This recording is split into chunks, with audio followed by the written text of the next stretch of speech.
lėktuvas. Tuoj parodysiu, žiūrėk. Čia normaliai durys kaip atsidarbs. Ai. O. Tesla Model X. Tuoj. Einam pažiūrėsim, kas viduj darosi. O, kaip gražu. Panoraminis stiklas. Čia viskas tvarkingai. O, kaip gražu. Tuoj atidarysim duris. Kas čia dabar? Op.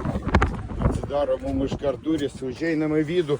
Tuoj parodysiu, kaip blokuojasi pneumatinė pakaba. Taip, pirmoj vietoj reikia uždaryti galinės duris. Uždarom.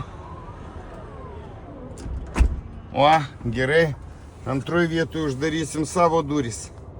Op, žiūrėk. Op. Taip. Paskui su kojytė spaudžiam stabdį. Yra mašiniukas čia ant panelės. Spaudžiam mašiniuką. Atidaro šį režimas. Technikinė priežiūra. Spaudžiam technikinį priežiūrą ir akivaizdžiai matom dankrato režimą. Spaudžiam dankrato režimą, viskas. Pakaba užblokuota, galima kelti automobilį, ratus keisti, remontuoti ir daryti visokius kitokius dalykus. Keltų, kada plaukit, irgi geriau užblokuoti pakabą. Geros dienos, draugai. Šustrai, ne?